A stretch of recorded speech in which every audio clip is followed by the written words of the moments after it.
Hello everyone, আসসালামু আলাইকুম। আমি আজকে রান্না করব লাউ দিয়ে ডাল, মুগ ডাল দিয়ে লাউ ঘন্ট। এটা খেতে খুবই সুস্বাদু হয় এবং মানে সাদা ভাতের সাথে এটা খুবই ভালো লাগে।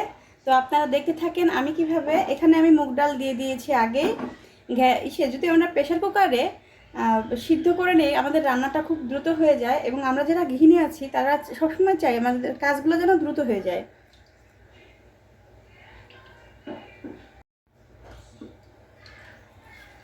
দিয়ে দিলাম কিছুটা পেঁয়াজ,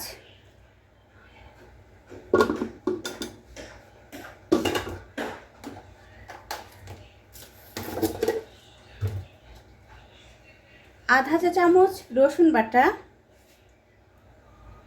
হলুদ গুঁড়ি, আধা চা চামচ ধনিয়া গুঁড়ি আর লবণ দিয়ে আমি সিদ্ধ করে নিব।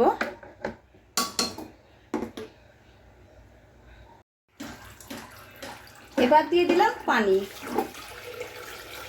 পানিটা একটু বেশি দিব, নিচে যেন তলা যেন লেগে না যায়।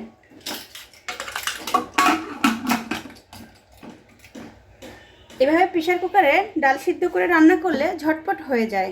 তাই আপনারা সবাই চেষ্টা করবেন এভাবে। আমরা সবাই গৃহিণীরা চাই রান্নাটা যেন তাড়াতাড়ি হয়ে যায়, যার কারণে আমরা বাচ্চাদের সময় দিতে পারবো, অন্য কোনো কাজে সময় দিতে পারবো। তো দেখতে থাকেন আমার কিভাবে লাউ দিয়ে ডাল রান্না করলাম। আর ভালো লাগলে অবশ্যই বাসায় ট্রাই করবেন, আমাকে একটা সাবস্ক্রাইব করবেন এবং কমেন্টস করে জানাবেন কেমন হয়েছে। আমার ডালটা সিদ্ধ হয়ে গেছে, একদম ক্রিম হয়ে গেছে।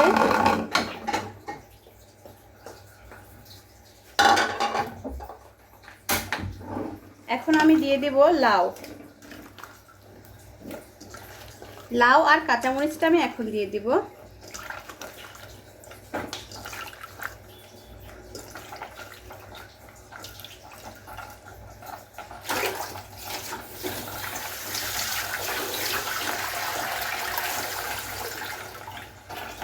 এর সাথে দিয়ে দিলাম পানি।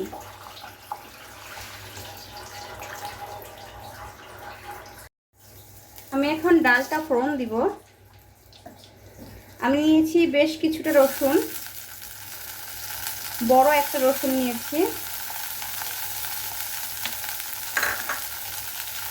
নিয়েছি 3টা শুকনো মরিচ। এর সাথে দিয়ে দিব কালো জিরা,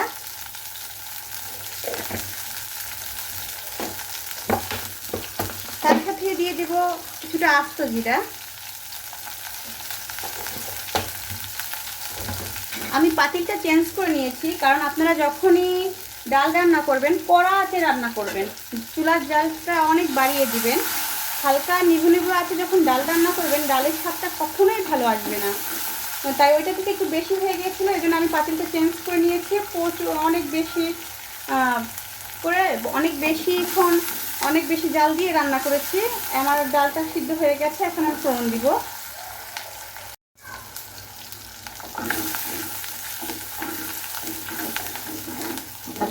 পেঁয়াজটা যেহেতু আমি ডালের সাথে দিয়ে দিয়েছি, এই জন্য আমি আর নতুন করে পেঁয়াজ অ্যাড করলাম না। বেশি করে একটু রসুন দিয়েছি। রসুনটা যখন মুখে পড়ে, রসুন ভাজাটা আমার খুবই ভালো লাগে, আমি খুব পছন্দ করি, সেই জন্য আমি রসুনটা একটু বেশি দিয়েছি। তো আপনারা বাড়িতে এইভাবেই করবেন, ইনশাআল্লাহ অনেক ভালো হবে, সবার প্রশংসা পাবেন। আর আমাকে ভালো লাগলে সবাই প্রশংসা করলে অবশ্যই আমাকে কমেন্টস করে জানাবেন। আমার পাশে থাকার জন্য ধন্যবাদ। সবাই ভালো থাকবেন, সুস্থ থাকবেন। আর এইভাবেই ডালটা রান্না করবেন। আমাকে কমেন্টস করে অবশ্যই জানাবেন, আমাকে সাবস্ক্রাইব করবেন যদি আমার রান্নাগুলো আপনাদের ভালো লাগে। চেষ্টা করবেন হালকা আঁচে রসুনটা একটু বেশিক্ষণ নিয়ে ভাজতে। হালকা আঁচে ভাজলে রসুনটা সিদ্ধ হয়ে যাবে, কড়া আঁচে ভাজলে রসুনটা কিন্তু পুড়ে যাবে। যেহেতু ফোড়ন দেওয়ার পরে আমরা আর বেশিক্ষণ নাড়াচাড়া করবো না বা জালে রাখবো না, হালকা একটু জালে রেখে একটা বলক উঠলেই নামাই ফেলবো। তাই হালকা আছে রসুনটাকে আপনারা ভেজে নেবেন, তাহলে রসুনটা সিদ্ধ হয়ে যাবে আর রসুন থেকে সুন্দর একটা ফ্লেভার আসবে।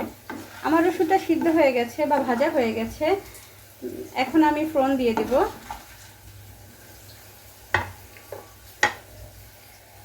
আর এর সাথে সাথে চেষ্টা করবেন ফোড়নটা ডালে না দিয়ে ফোড়নের ভিতরে ডালটা দিতে, তাহলে যে একটা ধোয়া ওঠা একটা টেক্সচার আসবে।